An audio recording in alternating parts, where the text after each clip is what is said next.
bipub.com. Bonjour et ravi de vous retrouver pour un nouveau numéro de Portrait d'entrepreneur by Bipub, le podcast qui met en lumière les hommes et les femmes qui se cachent derrière leur entreprise, proposé par bipub.com, l'annuaire des professionnels de la création et de la communication. Écoutons leur parcours, leur histoire, leurs valeurs, qui révéleront leur authenticité et qui va faire toute la différence dans vos besoins en achat de communication. Aujourd'hui, j'accueille Nicolas Winvan, fondateur associé de bipub.com, l'annuaire des professionnels de la création et de la communication, depuis maintenant 22 ans. Et Nicolas, bonjour. Bonjour Olivier. Alors Nicolas, j'ai parcouru votre CV et en fait, je m'aperçois qu'il se résume à une longue carrière de photographe de mode pour arriver aujourd'hui à patron de Bipub.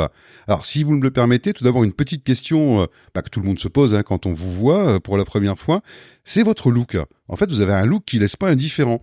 Vous avez des bagues, chaînes, tête de mort. Ça contraste en fait avec un style, avec votre style, qu'on pourrait dire plutôt classique et élégant. Merci pour votre observation, Olivier. En fait, c'est en fréquentant le milieu Harley-Davidson que j'ai découvert leur univers qui me plaisait bien, d'où les têtes de mort. Et c'est une façon pour moi de casser les a priori pour les gens. Et j'aime le fait que cela suscite des questions et des conversations. Je vous rassure, en tout cas, ça c'est vraiment réussi, clairement, ça suscite toujours des questions. Si vous le permettez, on va remonter un petit peu sur la part de votre enfance. L'objectif, c'est toujours de découvrir l'homme que vous êtes devenu.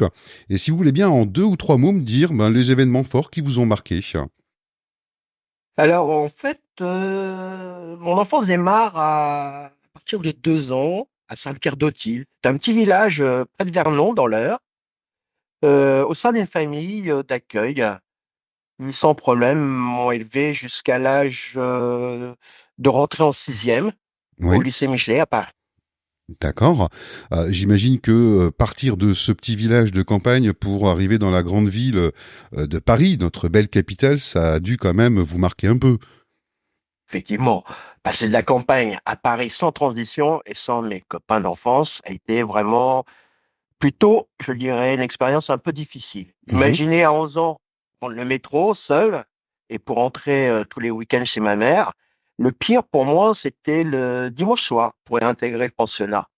Cependant, cela m'a fait mûrir très rapidement. Ah bah ça, je veux bien le croire. Ouais, ça doit être une expérience d'enfance qui doit pas être facile à vivre. D'ailleurs, par rapport à cette expérience, quand vous me disiez que c'était pas évident, mais que ça vous avait fait mûrir plutôt rapidement, qu'est-ce que vous entendez par là? Bah, vous savez, c'est la vie de groupe, hein. C'est le plus fort qui domine. Et justement, pour éviter les histoires, pour se faire visiter, je me mêlais pas de leurs affaires, je restais neutre. J'écoutais simplement, puis il y a eu mai 68, les grèves et tout celle-là. D'accord. Et en 68, vous étiez jeune, hein, si je calcule bien, vous deviez avoir aux alentours de 12 ans. Comment vous avez pu développer une conscience politique en fait à cet âge? Bah, comme je le disais, en tant qu'interne, après les cours, ce sont les plus grands, en fait, à quatrième, jusqu'à la terminale, qui nous aidaient à faire nos devoirs. Et puis, en plus, bon, ils étaient nos mentors, quelque part. Pourriez dire de ce fait que toutes ces années en fait passées en internat, c'est quelque chose qui a apporté les bases de ce que vous êtes devenu aujourd'hui. On va dire que oui. La vie en groupe, l'absence, surtout l'absence des parents, les passions, le sport, la photo, bah, tout ça, ça m'a aidé à m'adapter en toutes circonstances, surtout à être autonome, puis à développer mon libre arbitre. C'est sûrement forcément les bases que je suis devenu aujourd'hui, en fait. Vous m'avez parlé de photo et de sport. Il y a un sport particulier que vous avez pratiqué? Ah oui, c'est le rugby, parce que c'est un sport de groupe, et puis à l'internat, on se fréquente matin, midi, soir. Donc le rugby est un sport qui a développé vraiment un esprit d'équipe, une ambiance particulière, et puis la troisième mi-temps. Oui, surtout la troisième mi-temps. On est d'accord. Donc après cette période-là, vous devenez un peu plus tard donc photographe. Et est-ce que c'est à cette époque-là effectivement que vous avez envisagé votre futur métier? Alors pas du tout. En fait, ce n'était qu'une activité, comme le rugby ou la collection de timbres. Faut pas oublier qu'à l'internat, ben, il fallait s'occuper après les cours. Et l'aventure a vraiment démarré suite, en fait, à mon exemption du service militaire. D'accord. Puis ouais, j'étais tellement heureux que j'ai acheté le jour même un appareil photo au lieu d'une moto qui était normalement prévue. Oui. Et le soir même, quand j'ai déballé mon jouet dans un petit café que j'allais régulièrement au boulevard Saint-Michel, c'est là que j'ai fait la connaissance d'une charmante demoiselle qui s'avérait être un mannequin. Elle m'a fait en fait rencontrer le lendemain le photographe qui l'avait booké, qui en plus cherchait un assistant. Et voilà comment en 48 heures, non, 24 heures, je suis devenu un assistant photographe sans rien connaître de la photographie de mode. C'était Et une belle pendant rencontre. ah oui, et pendant ces 10 ans, bah, j'ai vécu une vie insouciante entre mannequins et fêtes dans les boîtes à la mode. Et tout ça grâce à mon statut d'assistant photographe de mode. D'accord. Je vois que vous avez donc bien profité effectivement de toute cette période-là, mais comment et pourquoi en fait vous êtes arrivé à un moment donné à quitter Paris pour revenir sur l'île? Oui, toute vie insouciante, j'étais complètement déconnecté de la vraie vie et je me laissais porter. Et je ne réfléchissais pas franchement à demain. Oui. Jusqu'au jour où les impôts se sont manifestés. Et qu'une massue, bah, j'étais prêt à faire n'importe quel job pour régler tous mes problèmes. Et puis, comment dire, comme j'ai beaucoup de chance, moi, une copine mannequin m'a informé justement qu'un studio lillois recherchait un photographe de mode. Et une semaine après, bah voilà, j'étais parti à Lille. Et Et je décidément, devenais en fait plus sérieux. décidément, c'est beaucoup de belles rencontres. Et donc, sérieusement, ça s'est fait comme ça? Façon de parler, oui, ça s'est fait du jour au lendemain. J'ai pas réfléchi. Je suis parti sur l'île et voilà, j'ai tout laissé sur place. Et puis bon, Lille, comment dire, c'est une ville je connaissais pas du tout. À part Paris, Lille, c'était loin. Mais bon, les gens, j'ai découvert les gens, j'ai découvert leur professionnalisme, Oui. et c'est là que je suis devenu vraiment où j'ai appris réellement le métier de photographe et je suis devenu plus sérieux. D'accord. Et quand vous me dites que vous avez retrouvé donc un studio à Lille, c'était dans comme dans une activité spécifique, hein. Vous faisiez quoi effectivement dans ce studio? Ça correspondait à quoi? Eh ben, ça correspondait, bah, justement, ils cherchaient un photographe de mode. Et comme j'étais prêt à abandonner ma vie parisienne où j'ai passé à faire de la photo de mode, en fait. Donc, D'accord.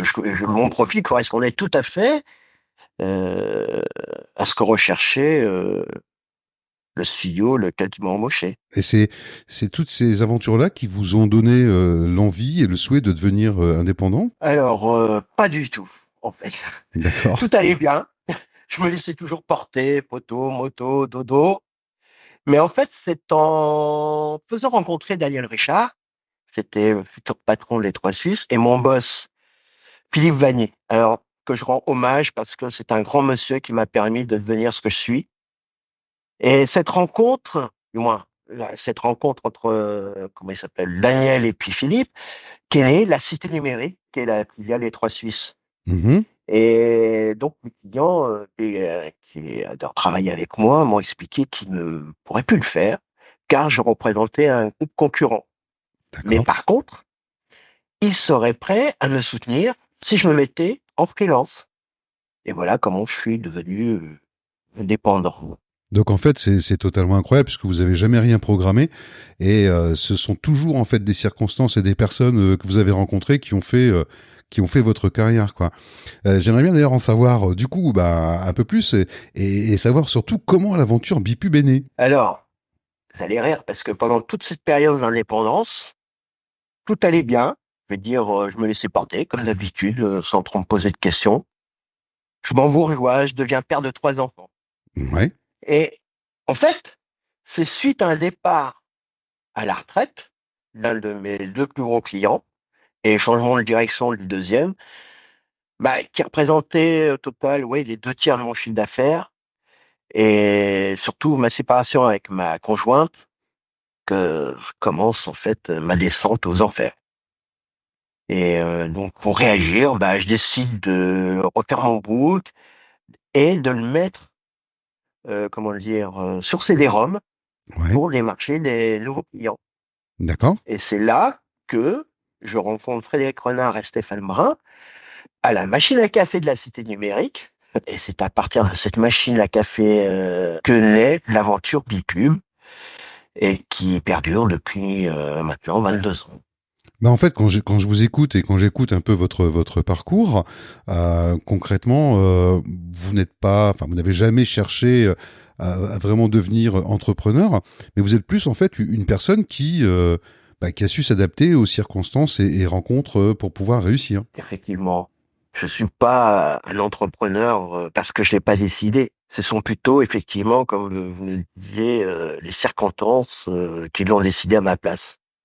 Puis je considère que ma carrière découle surtout de mon ouverture, de ma flexibilité, et puis des rencontres successives, et surtout de décisions rapides sans trop de réflexion en fait, qui m'ont Mhm. permis de vivre justement ces belles aventures et rencontrer de très belles personnes. On s'était rencontrés il y a déjà quelques temps et on avait évoqué ensemble une période, moi j'ai appelé la période les apéros bipub. C'est ça qui vous a permis de constituer votre carnet d'adresses?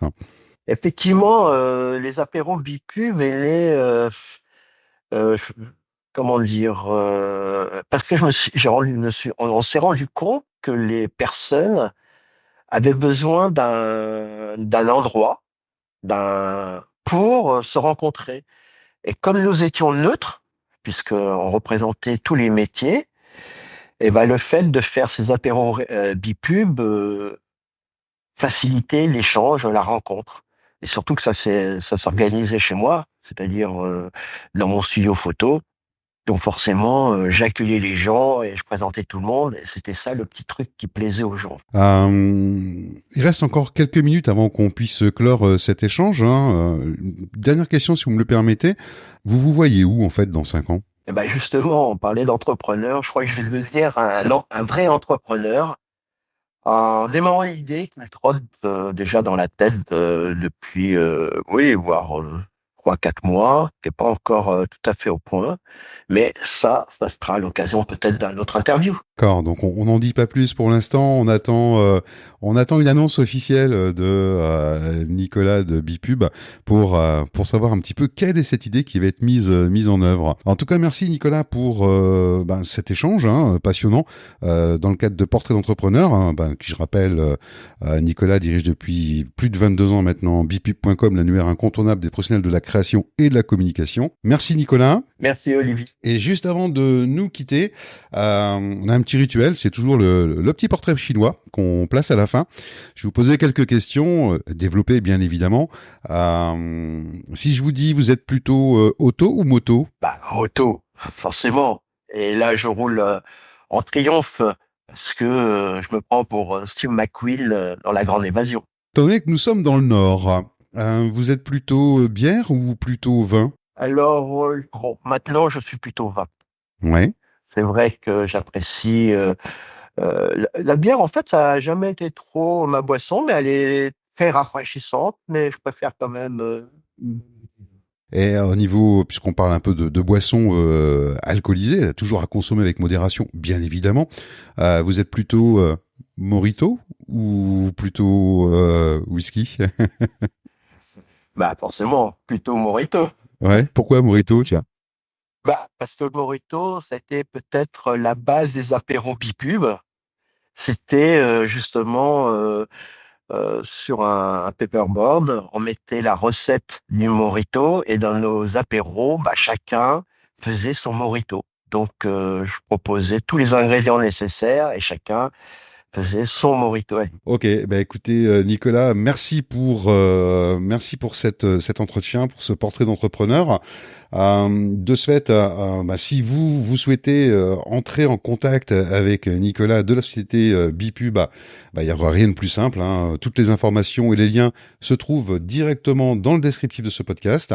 Pour plus d'informations, rendez-vous directement sur bipub.com, l'annuaire des professionnels de la création et de la communication. Et si vous êtes prestataire et que vous souhaitez rejoindre ce réseau d'experts en communication, c'est facile. Il suffit juste de vous inscrire sur bipub.com et de vous laisser guider. Portrait d'entrepreneur qui vous était proposé par bipub.com et réalisé par le studio Clacom. Merci encore Nicolas pour votre participation. Merci Olivier. bipub.com